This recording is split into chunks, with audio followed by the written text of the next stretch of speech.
సాయిరామ్. కర్మయోగాన్ని ఆ భగవంతుని ఆశీస్సులతో ఈరోజు మళ్ళీ స్టార్ట్ చేస్తున్నాం. నిన్న 18 శ్లోకం అంటే 18వ శ్లోకం మనం కంప్లీట్ చేసాం. ఎందుకు ఇది మనం అంటే రోజు 1-2 శ్లోకాలు చొప్పున నేను చెప్పడం, మీరు వినడం, నాకు వచ్చే రీతిలో నేను చెప్తున్నాను. దీనివల్ల ఏదైనా లాభం ఉందా? ఈ 20 నిమిషాలు నేను ఏదైతే చెప్తున్నానో ఆ 20 నిమిషాలు మీరు ఇంకో పనిలో ఉన్నారనుకోండి, ఏదో ఒక పని చేస్తూ ఉంటాము. కర్మ అన్నది అది తప్పదు. ప్రతి పనికి లాభం ఉంటుంది. లాభం లేనిదే మనం ఏ పని చెయ్యం. ఎక్కడో ఒక దగ్గర కూర్చుని పోతాం, లేకపోతే ఏదో ఒకరితో వసుకు కొడతాం, లేకపోతే వాడితో ఏదో మాట్లాడతాం, లేకపోతే వీడితో ఏదో మాట్లాడతాం. కర్మ అన్నది ఏంటంటే మీకు మైండ్కి, బుద్ధి, మనస్సు, ఇంద్రియాలు మొత్తం ఈ 3 తోడైతే కానీ కర్మ చేయడం అవ్వదు. ఇంద్రియాలంటే అన్ని కర్మేంద్రియాలు ఉన్నాయి, జ్ఞానేంద్రియాలు ఉన్నాయి. మొత్తం 21 ఇంద్రియాలు మన ఆధీనంలో భగవంతుడు మనకి ఇచ్చాడు. దాంతో మనం అన్ని పనులు చేసుకుంటున్నాం. ఓకే, ఇది ఇంతవరకే ఉంది. అయితే మనకి భగవంతుడు కొంత వయస్సు అంటే ఆయుష్నిచ్చాడు.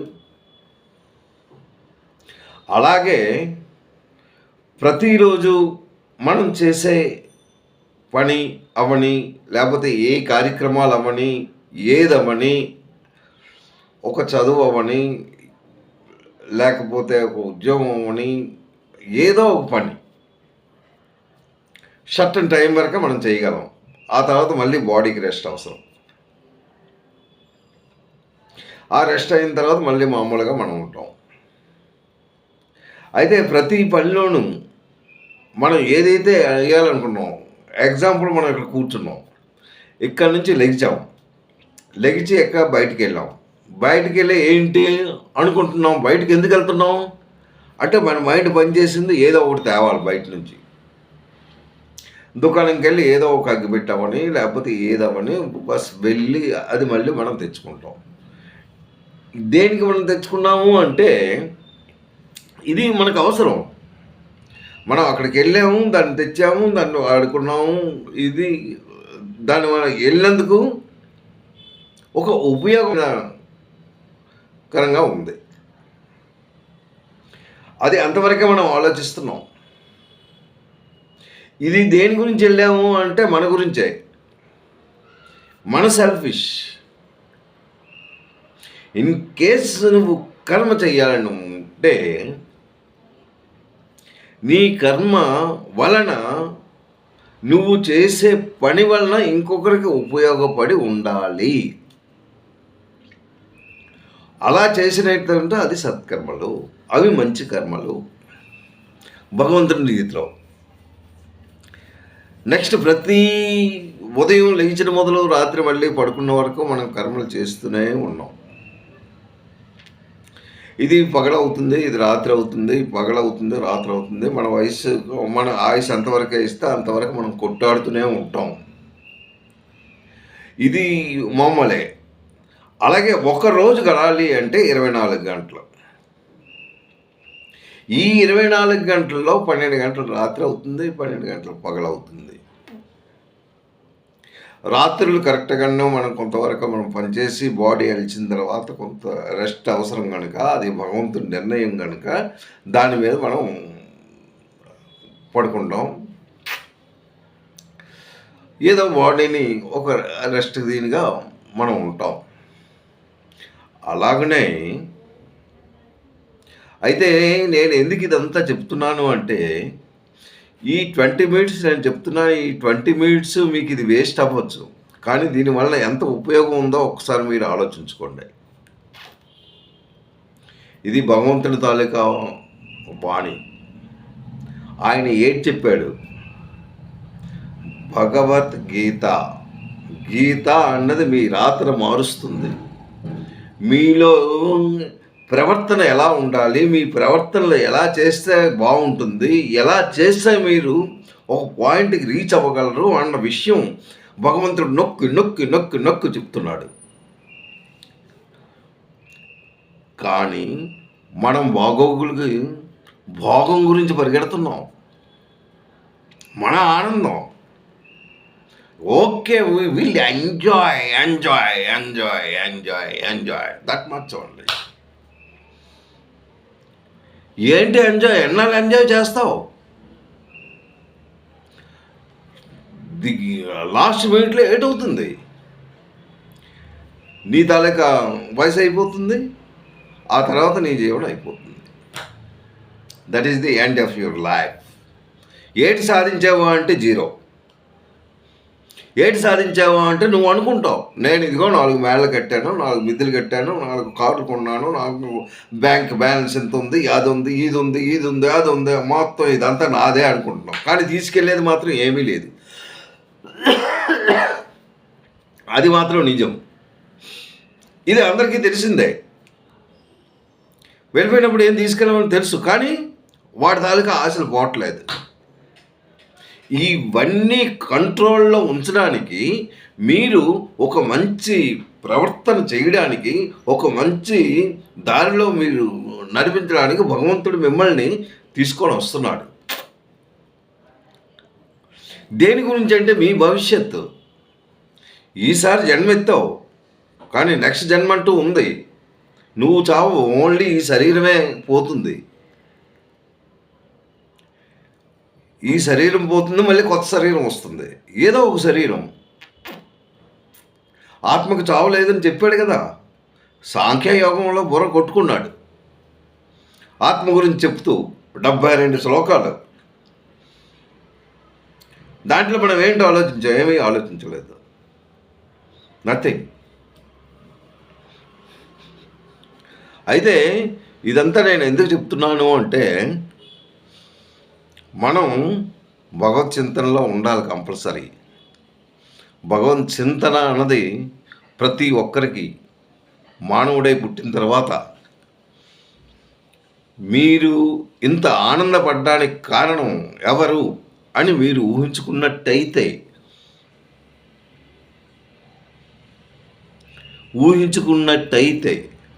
అప్పుడు మీరు ఆయనలో చేరగలరు. ఏంటి జీవితం అన్నదే జీవిత రహస్యమే గీత. ఓకే, ఇది నేను ఇంతవరకు చెప్పాను. ఇక మనం శ్లోకంలోకి వెళ్దాం. అది మీ ఇష్టం. It is your will, it is not my will. ఎందుకంటే ఎవరిష్టం వాళ్ళది. భగవంతుడు కూడాను ఏమీ చేయలేకపోయాడు. భగవంతుడు మారుస్తానని ఏమీ, బాబాగారు కూడాను చాలా ప్రయత్నించారు. ఈ మానవులు మారరు అనేసి 2 చేతులతో నమస్కారం పెడుతూ వెళ్ళిపోయారు ఆయన. ఇంకా మార్పు రావడం కష్టము అనేసి. ఎందుకంటే మనకి పేరుకుపోయి ఉన్నది. ఈ మహాభారత యుద్ధంలో ఒక పక్క కౌరవులు, ఒక పక్క పాండవులు. పాండవులు మాత్రం 5 కొద్దిగా సేన, వాళ్ళు మాత్రం 11 సేనలు. అంటే ఒక సేనకి ఇక్కడ 1,00,000 మంది ఉంటారు. అంటే సైనికులు, వాళ్ళ తాలూకా ఆర్మీ. అలాంటిది వాళ్ళెంతమంది? 100 మంది. వీళ్ళెంతమంది? 5. వీళ్ళేంటి ధర్మం వైపు నిల్చున్నారు, వాళ్ళు అధర్మం వైపు నిల్చున్నారు. మీలో కూడాను ఆ 2 ఉంటున్నాయనేసి మీకు గుర్తు చేస్తున్నాడు భగవంతుడు. ధర్మం చాలా తక్కువగా ఉంది, అధర్మం మాత్రం ఎక్కువగా ఉంది. అవేటి? 100 మంది నిన్ను పీడించేవాళ్ళు, నీ బుర్రను తినేసేవాళ్ళు. అవన్నీ బ్యాడ్ ఎలిమెంట్స్. ఆ ఎలిమెంట్స్ లోపలికి వస్తాయి. ఇది ఎంతకాలం కాపాడగలదు? ఇది కాపాడటం చాలా కష్టం, ఇది చాలా వీక్, కానీ దాని తాలూకా బలం ఎక్కువ. అందు గురించి మీరు జాగ్రత్తగా ఉండాలి. జాగ్రత్త జాగ్రత్త జాగ్రత్త అని భగవంతుడు మరీ మరీ మరీ మరీ బలకుట్టు చెప్తున్నాడు. ఇది జీవిత సత్యం. ఆలోచనలు ఒక్క నిమిషం లోపల కొన్ని వేల ఆలోచనలు మనకు వచ్చేస్తాయి. ఆ వేల లోపల మనం వెళ్ళిపోతాం, కానీ అసలు విషయం మనం మర్చిపోతుంటాం. అందు గురించి 18వ శ్లోకంలో ఆయన చెప్పింది ఏంటంటే, ఎవరైతే భగవంతుల్లో రీచ్ అయిపోయారో, ఎవరైతే ఆయన భక్తికి, ఆయనతో ఆయన తాలూకా తత్వం తెలుసుకొని ఆయన తాలూకా శక్తిని తెలుసుకుంటూ నాకు ఈ జీవితంతో సంబంధం లేదు అని ఆయనలో కలవడానికి సాధన చేస్తూ చేస్తూ చేస్తూ ఒక పాయింట్కి ఎప్పుడైతే వచ్చేసారో వాళ్ళు ఎలా ఉంటారు అంటే ఎప్పుడు ఆనందంగాను ప్రకాశంగా ఉంటారు. వాళ్ళకి ఏమీ సంబంధం ఉండదు. ఏంటి సంబంధం ఉండదంటే ఇల్లుతో కానీ, పొడితో కానీ, ఆ బంధువుతో కానీ, ఈ బంధువుతో కానీ, ఈ స్నేహితులతో కానీ, వాడితో కానీ, ఈ భోగాల గురించి కానీ, దేనికి ఆయనకి సంబంధం ఉండదు. ఎందుకు? ఈ has already reached that point. ఆయన ఆనందం అనుభవిస్తున్నాడు. ఈ ఆనందం నీకు టెంపరీ, అది పెర్మనెంట్ ఆనందం. ఆ ఆనందానికి ఆల్రెడీ రీచ్ అయిపోయాడు. వాళ్ళకి ఎటువంటి సంబంధం కూడా లేదు అనేసి 18వ శ్లోకంలో ఆయన ఎవరైతే భగవంతుణ్ణి నమ్ముకుంటూ భగవంతుల్లో లీనమవడానికి, భగవంతుల్లో చేరడానికి సర్వ విధాల కృషి చేస్తూ శాస్త్రయుక్తంగా ఏదైతే ఉందో ఆ యుక్తంగా అతను నడుస్తూ శాస్త్రాలు ఏం చెప్పినా ఆ విధంగా నడుస్తూ దానికి ఎవరైతే చేరుకుంటారో వాళ్ళకి భగవంతుడు కంపల్సరీ దర్శనం ఇస్తాడు. ఆయనకి చూస్తాడు. ఆయన ఇంకా దీంతో ఇంకేం ఉండదు. ఆయన కనబడిందంతా భగవంతుడే కనబడతాడు, కానీ ఇవేవి నాకు అనవసరం అంటాడు. ఆ పాయింట్కి రీచ్ అయ్యాడు. అలాగే ఈ 18వ శ్లోకం అంటే మనుష్యునికి పరమాత్మ యొక్క ప్రాప్తి కలిగినంత వరకు నీ తాలూకా ధర్మపాలన చక్కగా చేస్తూ ఉండాలి. నీ కర్మలు స్వధర్మంగా ఉండాలి. అంటే నీకు భగవంతుడు ఏదైతే కర్మనిచ్చాడో, డ్యూటీనిచ్చాడో ఆ డ్యూటీ మాత్రం చక్కగా నిర్వర్తిస్తూ ఉండాలి. అలాగే నీ డ్యూటీ ఏంటి? వర్ణాశ్రమంగా ఉండొచ్చు. అంటే నీ జాతి ప్రకారం నువ్వు క్షత్రియుడు అయితే క్షత్రియుగా నీ తాలూకా డ్యూటీ చేస్తుండు. బ్రాహ్మణుడు అయితే బ్రాహ్మణుగా నువ్వు డ్యూటీ చేస్తుండు. వైశ్యుడైతే వైశ్యుడిగా చెయ్యి, కార్మికుడైతే కార్మికుడిగా చెయ్యి. ఏదైతే అంటే దాని ప్రకారం వర్ణాశ్రమ ధర్మం ప్రకారం ఆ ధర్మాలు ఎలాగ ఉన్నాయో ఆ ధర్మం మాత్రం నువ్వు మానకూడదు. అలాగే నువ్వు చేస్తూ ఉండాలి. నిస్వార్థంగా, నీలో స్వార్థం అన్నది రాకూడదు. నిస్వార్థంగా నువ్వు ఆ కర్మ చేసినట్టయితే పరమాత్మ ప్రాప్తి నొందిన సిద్ధ పురుషునకు ఏ విధమైన కర్తవ్యాలు కానీ ఏమీ అంటావు. అంత చక్కగా ఆయన ఉంటాడు. ఈ మనస్సు, ఇంద్రియ కర్మలు ఇవి జరుగుతూనే ఉంటాయి. ఇవి ఎలా జరగాలో నెక్స్ట్ శ్లోకంలో మీకు భగవంతుడు 19వ శ్లోకంలో మళ్ళీ దీన్ని మరొకసారి చెప్తూ ఉన్నాడు. తస్మాత్ అందువలన, తస్మాత్ ఆసక్తః సతతం కార్యం కర్మ సమాచార. ఆసక్తో హ్యాచరన్ కర్మ పరమాపోత్ని పూరుష. సమాచర అంటే ఆచరించాలి. నీవు నిరంతరము నీ కర్తవ్య కర్మలను నీవేవైతే చెయ్యాలనుకుని నీ తాలూకా కర్మలు ఏవైతే ఉంటాయో అవి అంటే నీ తాలూకా కర్తవ్య కర్మలు నువ్వు ఆ కర్మను నువ్వు చేయక తప్పదు. అది నీ డ్యూటీ. అది ఎవరైతే కర్మలను చక్కగా ఆచరిస్తారో దాని తాలూకా ఆసక్తి మాత్రం నువ్వు దానిలో ఉన్న మళ్ళీ నువ్వు ఆశ అన్నది మళ్ళీ దాంట్లో పెట్టుకోక, ఆసక్తి రహితంగా నీ కర్మను నువ్వు చేస్తూ ఉండు. మనుషునికి ఎవరైతే అలా చేస్తారో వాళ్ళకి పరమాత్మ ప్రాప్తి అవుతుంది. పరమాత్మ ప్రాప్తి అంటే ఇది మామూలు మాటలు కాదు. ఎంతటి వాడు అవ్వాలో. నిజంగా అన్నమయ్య అక్కడ భగవంతుడు ప్రాప్తి పొందాడు అంటే ఆయన అన్నీ విడిచిపెట్టేసుకున్నాడు. ఎక్కడ చూసినా భగవంతుడు కనబడుతున్నాడు. ప్రతి ఒక్కరిలోనూ భగవంతుడు కనబడుతున్నాడు. ఎవరిని చూసినా అదే చేస్తున్నాడు. అది కళ్ళు మూసితే భగవంతుడు కనబడుతున్నాడు. ఆయన తాలూకా భక్తి ఎలా ఉన్నది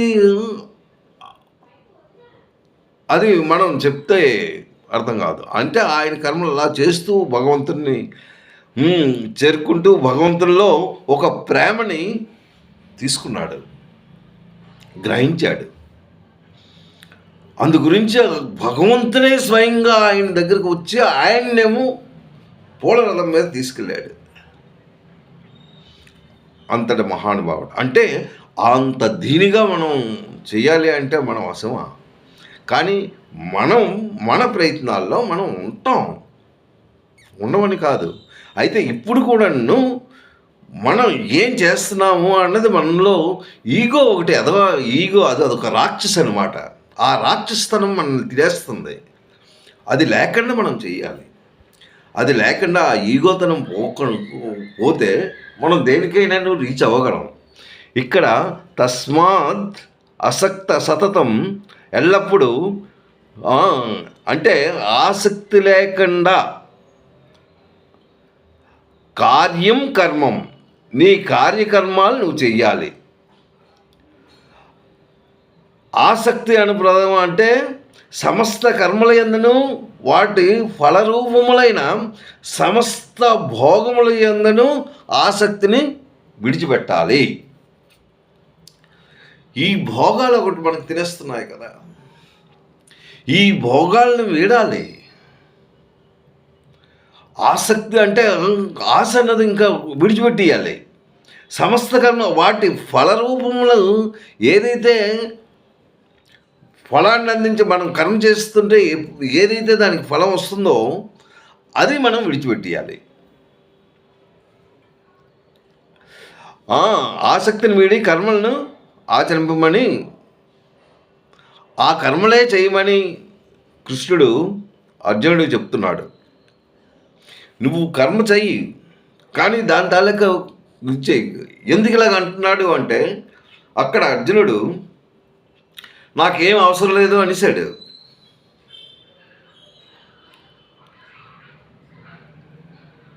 నేను ఇంకా యుద్ధం చేయను అనేసాడు. నాకు దీనివల్ల నాకేంటి లాభం అంటున్నాడు. నాకు మళ్ళీ రాజ్యం ఇవన్నీ అవసరమా అంటే అక్కడ ఆయన ఒక పాయింట్కి వచ్చేసాడు అనమాట. ఇవన్నీ నాకెందుకు అనేసి. అయితే ఈయనంటాడు ఏంటి, కరెక్టే నువ్వు అన్నది, కానీ నీ తాలూకా కర్మ ఏదైతే వర్ణం ఉందో, నువ్వు క్షత్రియ వంశంలో నువ్వు ఏదైతే పుట్టావో దాని తాలూకా డ్యూటీ నిర్వర్తించకపోతే అవదరా భాయ్. ఆ తర్వాత నీ కర్మను నువ్వు నిర్వర్తించు, నీ కర్మ నువ్వు చెయ్యు. కానీ దాని తాలూకా ఆశ నువ్వు పెట్టుకోక, నాకు ఈ రాజ్యం కావాలి, ఇది కావాలి, నాకు ఆ భోగం కావాలి, నాకు ఈ ధనం కావాలి, ఈ డబ్బు కావాలి అనేసి ఇంకేమొద్దు. కానీ నీ కర్మ నువ్వు చేస్తూ ఉంటే కదా, ఇవి వస్తాయి పోతాయి, ఇవి వదిలేయి, కానీ నీ తాలూకా కర్మ నువ్వు చేస్తూ ఉండాలి అంటున్నాడు. సతత్ ఏ మానవుడైనా ఇక్కడ ఏంటంటున్నాడు? తస్మాత్ అందువలన ఆసక్త సతతం కార్యం కర్మం సమాచార ఆచరించాలి.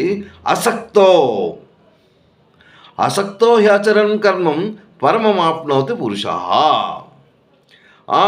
అయితే ఈ కర్మలు ఒక్క క్షణం కూడా చేయకుండా ఎవ్వరూ ఉండలేరు.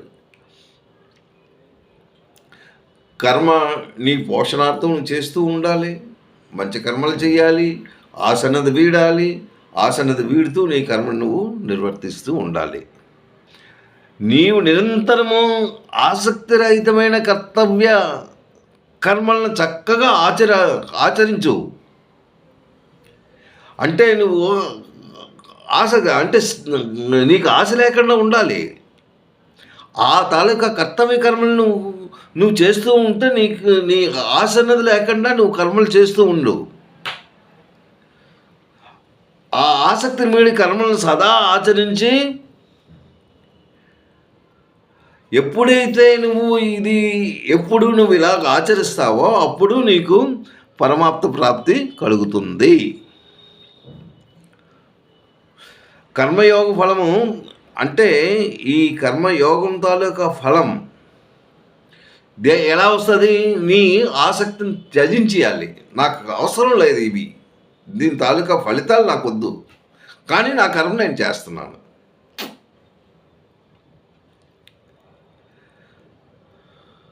కర్మబంధము నుండి ముక్తుడై పరమ పురుషుడైన పరమాత్మను ఎప్పుడైతే ఈ కర్మబంధాల నుండి నువ్వు విముక్తి అవ్వాలని భగవంతుని కోరుకో.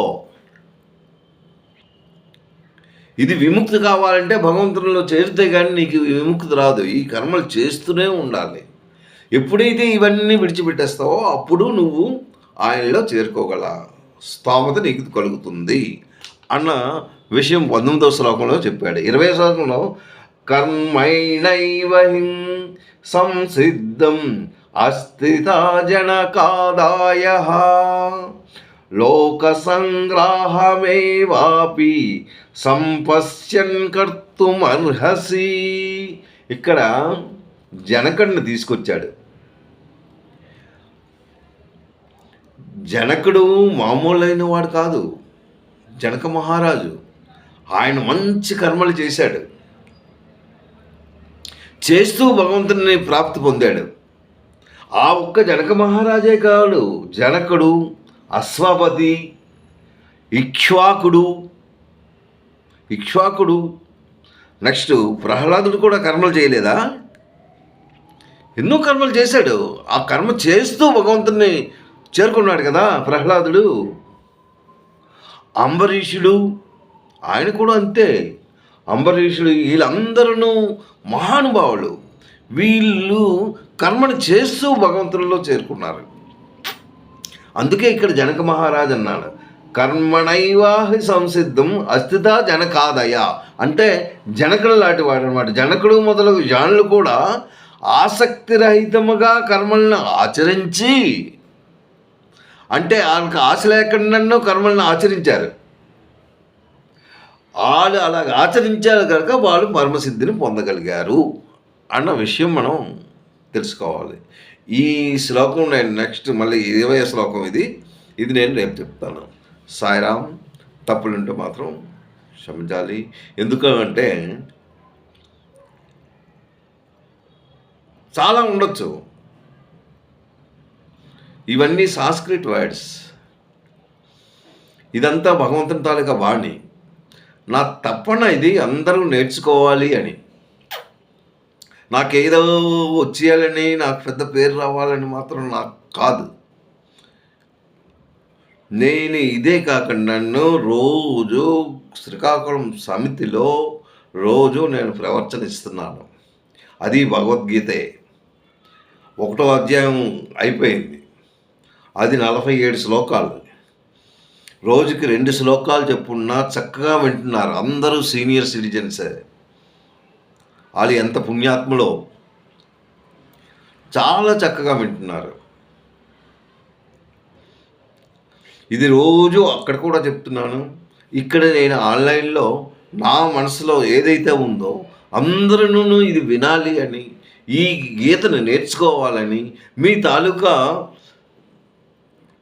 మీ మీ తాలూకా గీతని అంటే రాతని, మీ వ్యవహారాన్ని భగవంతుడి గురించి తెలుసుకుంటూ ఒక మంచి పాయింట్కి రీచ్ అవుతూ ఆయనలో కలవాలని అందరూ మంచి మార్గంలోకి వెళ్ళాలి అని,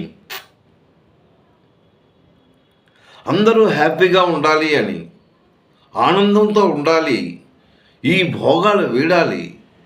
మనకి ఈ భోగాలతో ఎక్కువ మనకు సంబంధం లేదు. ఒక్క భగవంతుని ధ్యానించుకుంటూ ఇది మహాశాస్త్రం, ఇది ఒక ఆయుధం. దీన్ని మనం పట్టుకుంటూ ఉంటే భగవంతుడి దగ్గరికి తప్పగా చేరుకోగలం. అదే నా తాలూకా తపన. అందరినీ చక్కగా ఇది నేర్చుకోమని, అందరూ ఆ భగవంతుని ఆశీస్సులు పొందాలని, అందరూ ఆనందంగా ఉండాలని నేను మరీ కోరుతూ నేను ప్రార్థిస్తున్నాను. సాయిరామ్.